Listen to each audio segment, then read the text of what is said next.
sabi ko, don't sleep on your dreams. Kasi pag tinulugan mo yan is sayang. Sayang yung nasimulan mo. Sayang yung time invested mo, yung talent mo, yung skills na natutunan mo, na na-acquire mo dun sa time na yon, sayang na sayang. Kung tutulugan mo lang siya. So, for me, I think don't sleep on your dreams. Kahit anong means gamitin mo, basta ma-achieve mo yung dreams mo, gawin mo. Wag mong susukuan.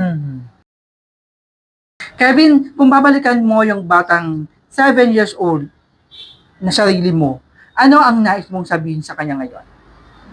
7 years old?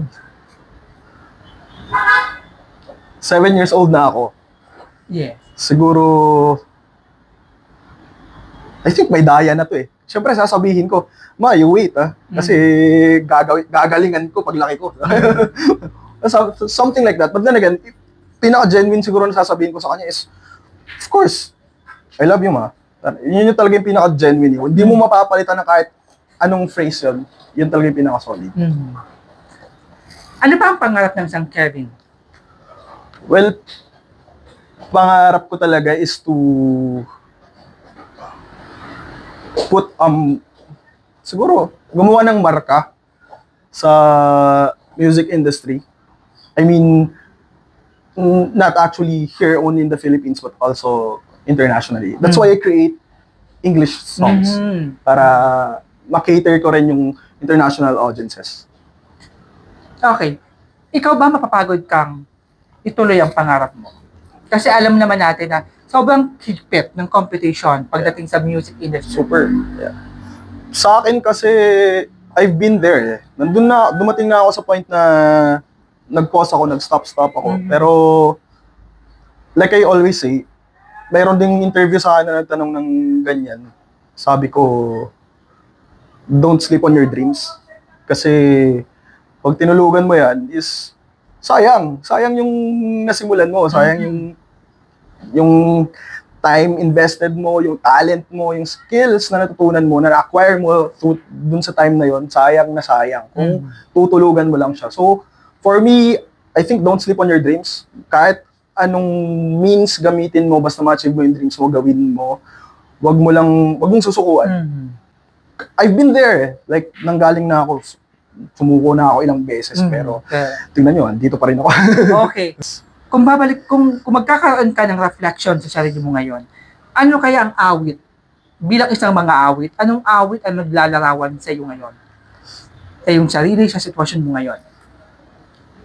Siguro, i-relate ko lang sa song na 404, which is original song ko na ma-release this September 26. Well, siguro, lyrics niya is more on, I mean, the vibe is medyo dreamy, synth pop. So, more on chasing someone yung theme, but then I can correlate it na chasing your dreams. Okay. Nag-uusapan natin yung bagong kasa, Scabin September 26, na 214. Maaari ba mong makarinig ang kwentong Pilipinang kahit kapirasong din yung mula sa yung original na kanta mo? Sure. Okay, tingnan po natin. Si Kevin. Chorus na lang I still see you on this midnight drive. Shadows of you sitting by my side. Every song reminds me of the nights we tried, but we're out of time. Kailan mapapakinggan yung 404? 404, it's releasing this September 26. Pakinggan niyo po all social media platforms worldwide. Okay. And para masundan, ano yung mga social media account mo? Ibigay mo sa kanya para masundan kanya. Alright. So, social media accounts ko is Music Constantine, Facebook. Instagram is Kev Constantine. Twitter, Music Constantine. TikTok, Music Constantine. Halos lahat Music Constantine. Kung hindi Music Constantine, Kev Constantine. Kahit anong social media. And of course, YouTube channel is Kevin Constantine Official. Okay, supportahan po natin si Kevin Constantine. Ito. Palagi kong tinatanong sa lahat ng mga awit, no? Isa sa mga mahigpit na kompetisyon sa mundo ng inyong industriya ay ang pagkakaroon ng isang magandang kaanyuan. Ikaw ba bilang mga awit, naniniwala ka ba na mahalaga ang pagkakaroon nito para matanggap ka ng publiko? Well, actually, if your goal is more on TV, TV film, kailangan mo talaga ng face card. Of course, hindi pwedeng mawala yan. Pero kung depende pa rin talaga sa goal mo, kasi ang goal ko is not to make my hits big. Parang hindi ko naman talaga gino-goal yun. Bonus na lang siya. Ang sa akin lang is for me to create songs and earn from them. So medyo may pagka-entrepreneurship ako na thinking about sa music industry. So I want to earn through my songs. Yun lang naman yung gino-goal ko. So bonus na lang yung sumikat and so whatsoever. But then again, to answer your question is, kailangan mo talaga ng face card. If yung industry na tatahakin mo, relating to music is more on, kailangan nakikita ko sa TV, kailangan mag-endorse ka ng mga ito, ganyan. Yeah. Okay, parang naalala ko, parang yung gusto mo lang, katulad ng tinatahak ni Geng Constantino, tama? Yung lahat ng kanta niya, lahat yon pag-aari niya, dahil gusto niyang kumita doon sa pinaghirapan niya. Yes. Di ba? Yes. Tama ba ako doon sa pagkakaalala kay sa isang sa mga sikat nating mga awit na si Geng Constantino? Yes. O ito, Kevin. According to your profile, Constantine, parang hindi siya part ng yung real name. Saan nagmula ang pangalan mong Kevin Constantine? Actually, Constantine came from my dad. Okay. Dad ko kasi is Constantino. Pangalan? Yeah. Okay. And my second name is Constantine. Okay. Kevin Constantine talaga. Okay. I'm not using the family name, but Yeah. but then again, I'm carrying the name of my dad still. Yeah, which is Constantine. Okay nga. So, nalaman ko na ngayon. Yeah. Kasi iba yung Loretta. How to pronounce your surname? Loretta. Ayan, Loretta. Yeah. So, parang parang kang, kung tama ako, parang kang si Will Ashley, yung sa PBB, Yeah. wala Pogi, yung Dillon, di ba? Pero parang ang pangalan niya, yung Will tsaka Ashley, parang pangalan niya pareho. So, ganun ka din pala. Okay.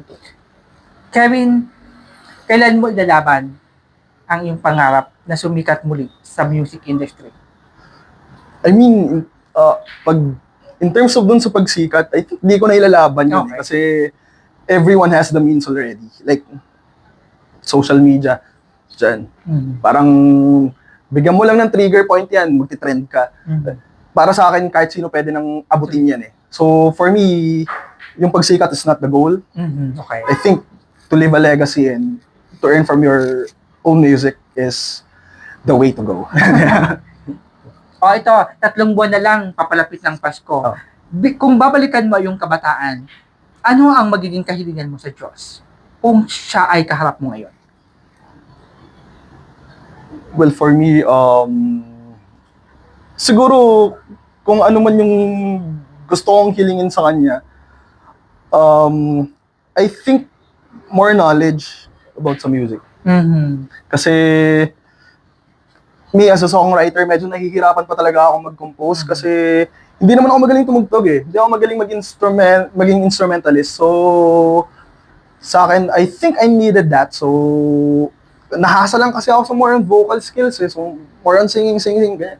Singing contest, wala man lang banda noon, wala pang band noon. So, for me, nakulangan ako sa sarili ko noon, which is, yun yung pinagpipray ko na hinihiling pa rin na sana ma-acquire ko kahit paano yung skills. Yeah. Okay, napag-usapan yung nanay mo, kumusta ang relasyon mo sa tatay mo?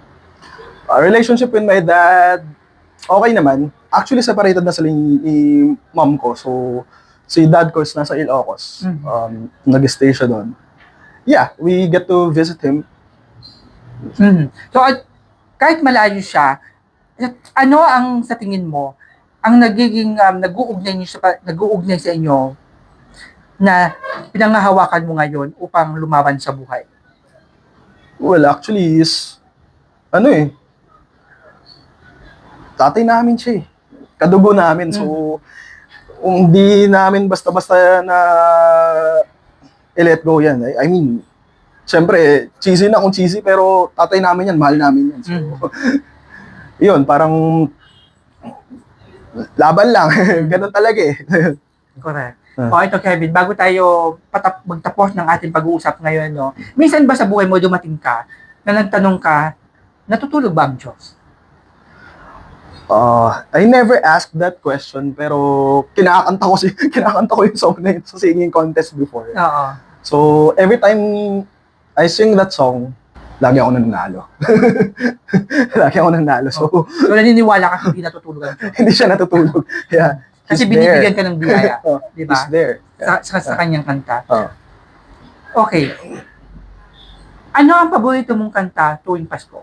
At maaari mo bang awitin at ang aming tagapanood sa Kwentong Pilipino? Christmas song? Oo. Sige, OPM tayo.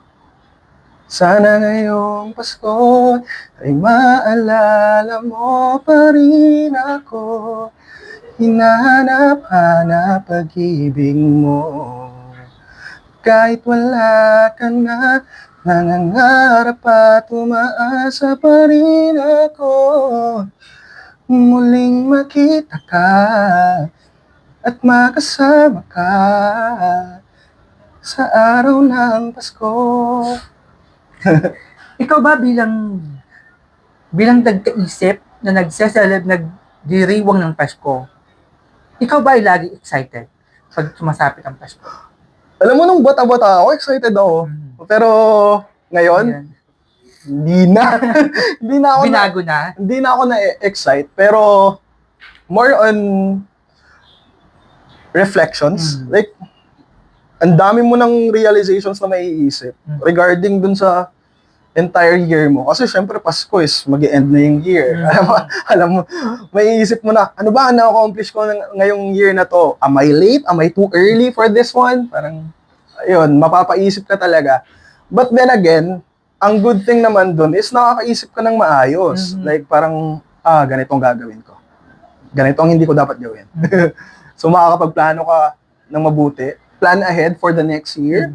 And baguhin mo lahat ng babaguhin mo. Kasi sabi mo ba ngayon na nagbago na ang konsepto mo ng salitang Pasko noong bata ka sa ngayon? Sobrang nag-iba. Nung bata tayo pag sinabi mong Pasko, gifts. Gifts agad. Pero ngayon is more on self-reflect. Parang ganun. Paggugunita. Okay. O bilang pagtatapos, no, gaano kahalaga sa iyo ang bagong kantang 404? Sobrang importante nitong song na tong 404 na to. Kasi this is a new flavor of me. So, before kasi, more on EDM, pop, R&B yung ginagawa ko. And this time, I'm releasing a song which is a dream pop.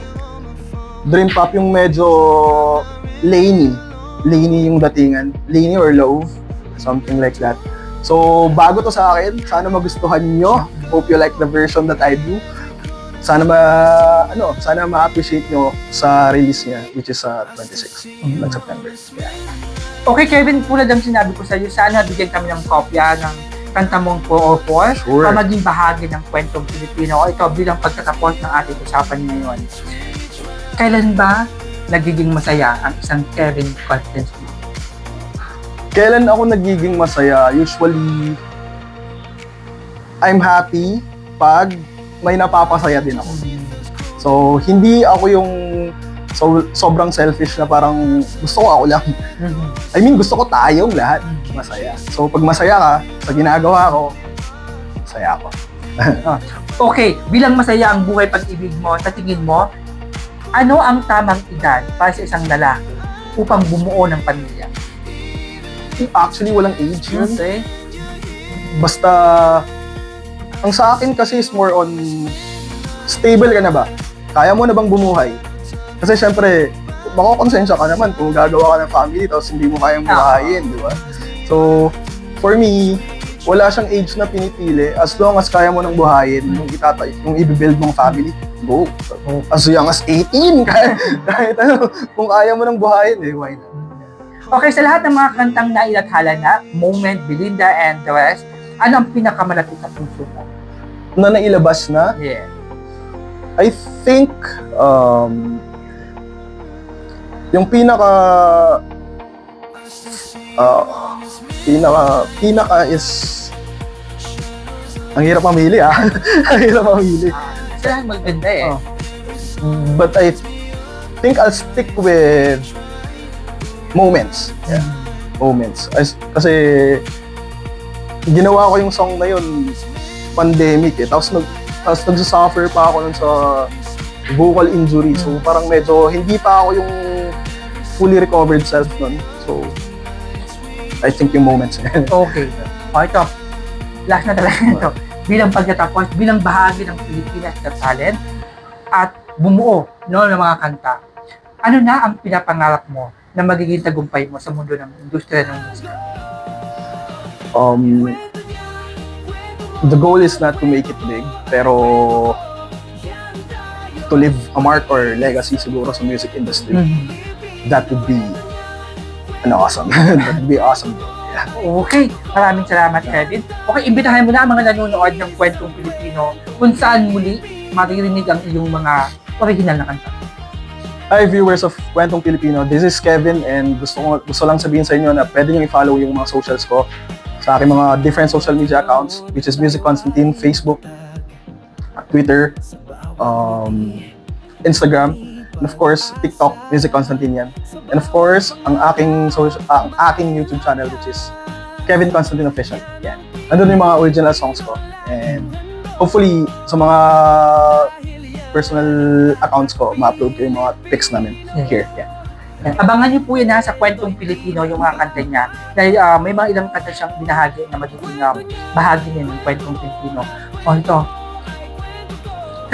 pag sinasabi mo bang mahal kita mama, sa tingin mo, nagiging masaya ang nanay mo?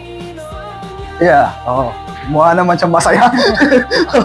Sige. Maraming salamat, Kevin, sa pagiging bahagi ng Kwentong Pilipino. Hanggang dyan na lamang po ang aming pag-usap kay Kevin. Supportahan po natin ang mga original na kanta na gawa po ni Kevin Constantine.